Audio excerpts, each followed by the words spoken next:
Okay guys, I am here and today is something different. Now, what today is going to be about in terms of the DevSaber 13 is specifically the new armor that's coming out. If you don't know who I am, my name is Arados12.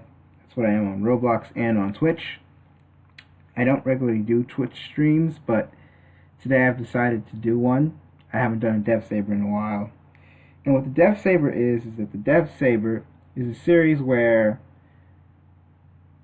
I talk about Saberfront updates and also other things too, such as what's coming up, what's been released. But today is going to be a really special one. Today, we're not only talking about the Advanced Recon Rebel Armor, mainly, but we're also going to be talking about another thing. And that thing is the new apps that are coming out for Saberfront. So, without further ado, let's get started. So, let me show you exactly what you have to do in order to be able to get the armor.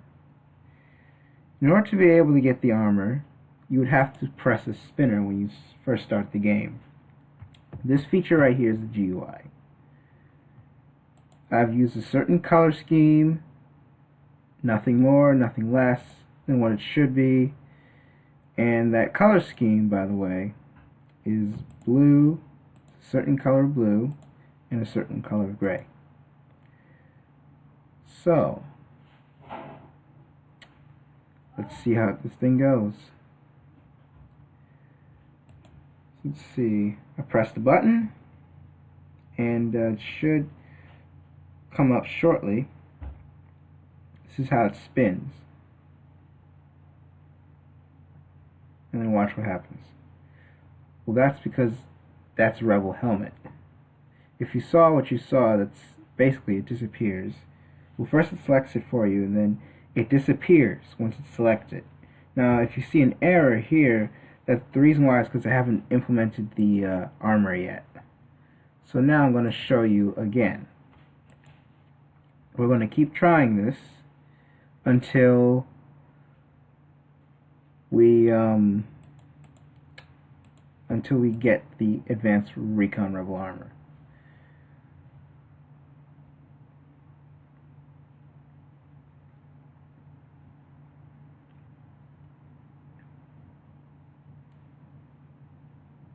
Okay, there it is. And there's a loading screen right here. If you want to see the helmet, the HUD, then you just push numlock to get first person. And this is what it's like in first person. Now I'm going to go out of first person because I'm going to show you what this weapon is too. This is the weapon that's going to come bundled, and I mean bundled, with the armor. It basically comes as a class set, which is basically a perk where you get not only an armor unlocked when you first start the game or when you start over, but also it's basically where it also comes with a weapon, an advanced weapon for these classes, or it could come with a standard weapon. So let me show you what you can do with this. So this is basically the weapon here. I can shoot, I can sprint. Now another thing that you can do that you couldn't do in other guns, specifically the basic ones, is you can do this. You can throw a grenade, and it's actual grenade, it's rendered. It's not made out of one part, it's made out of CSG. And then you can also throw a tactical too, specifically a flashbang. And watch, let me show you what it does when you throw it. Flashbang does that. Basically, your screen goes white and you hear this sound of ringing. It's supposed to be deafening, but it's not deafening. So, yeah. Another thing you could do is you could knife. Now, let me show you some abilities you can use with the HUD armor. The HUD armor has a shield, which keeps you from getting damaged too easily, which also allows you to regenerate health. It's a feature that was deprecated for Saberfront earlier. Now, let me show you what you can do here. You can jump high with this, and you can toggle it off with the O key, the jetpack. You can toggle the HUD off and on, and you can also do K, which is night vision. Now to jump, you do like that. You can jump backwards or jump forwards, depends. Now watch what happens when I shoot this guy. This thing fires at 500 rounds per minute, by the way, if you want to know. Another thing I can tell you is that when you shoot these guys, you gotta be careful because that shield can go down pretty quickly. It's one of the disadvantages of having a shield is that it can be quickly taken down, and then one hit and you're out. So basically, this is the droids, and I just defeated them with the weapon. Here's the animation. Okay, here's the droid. I can also throw a grenade at them and it will get them. I missed by a mouse.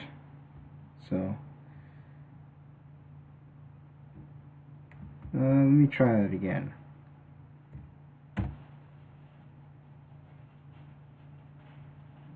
And basically, it just destroyed all of them. Those grenades are powerful, by the way. So another thing I'm going to show you is on gamepad. Now in order for me to show you this, I would have to plug it in. So I will be right back, and stay tuned.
Welcome back, and I got the gamepad controller connected. You can't see the controller, but it's in. So let me show you what the controls are for the gamepad specifically on the advanced A280. Now, I can shoot, if I can quickly get this connected. Hold on. Let me quickly reconnect this.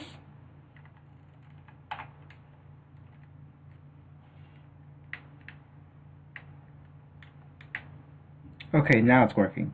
Now you see I'm not pressing any keys, you can't hear them, or the mouse. I am basically using the gamepad. So I can also move it like this. Another update that's also happened in the basic weapons is where now you can hold a certain, hold the thumbstick in a certain position, and it will be able to turn and do all that kinds of stuff. Now you can shoot with the R1 button. Now when you shoot with the R1 button, it will do auto, or whatever its fire mode you've got, it will use that. It just does the same thing as a mouse button would do. Now you can run with the left D-pad button. Now there's more control or keybinds on the gamepad than there is on the basic one for the D-pad buttons, because we have to have all the actions in the game in terms of these blasters fulfilled, such as throwing grenades, running, knifing, all that kinds of stuff. There's not many actions on the basic ones, but on the advanced ones, there's a lot more. Now you can throw a grenade with the D-pad down, the lethal grenade that is, and it will do just like you see on the screen. Now for the tactical, it's the D-pad up button. Do the same thing. You throw a tactical, it explodes, basically. Now, you can also do aiming with this, and you'll basically do that. You'll basically just fire. Another thing you can do, press X, you can change your stance. For example, you can crawl. If you continuously use these buttons. And another thing you can do is you can raise your stance. Now, one thing you cannot do with the gamepad, or with this just yet, is you can't unequip it. I'm pressing the B button. But if I press U and then go down by 12 modes, which means I would have to press it 12 times, or actually 11 times, press the D-pad down button 11 times, and then I would go up, select E5, wait for it, there we go. Now I'm going to quickly push the select button again to turn off the selection, and you can basically fire like that. Now if you hear a slight, or you probably might not hear it, there's supposed to be a slight vibration of the controller. Basically I've added haptics to where you can fire and it will vibrate, showing you that you're firing. Now it'll keep vibrating until you've done reloading as well. What's different about the advanced blasters in terms of the GUI though is that the HUD for the blasters has more features on it because there's more to do than there is on the basic blaster. But here's another thing you should know. You can also unequip it, which should be in the moment. See that? And you go down 12 modes just like you did the other one, and you basically get to E5 again. That's how you would do it. Now with this one, this weapon, you can actually hold the aim no matter what kind of platform you're on. And yeah, you can do the same thing, except with the D-pad it's very different. There's only one control that's bound to the D-pad because of the fact that there's not much to do. So yeah. Next stream I will be displaying the gamepad controls for the armor HUD. But that's about it. Now, if you excuse me, I'm going to have to literally get this set up again so that you guys can see the new apps that are coming out. So I'll be back.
Sorry about that, guys. I'm still waiting on this, and apparently it's not showing up, so I'll be back in a moment.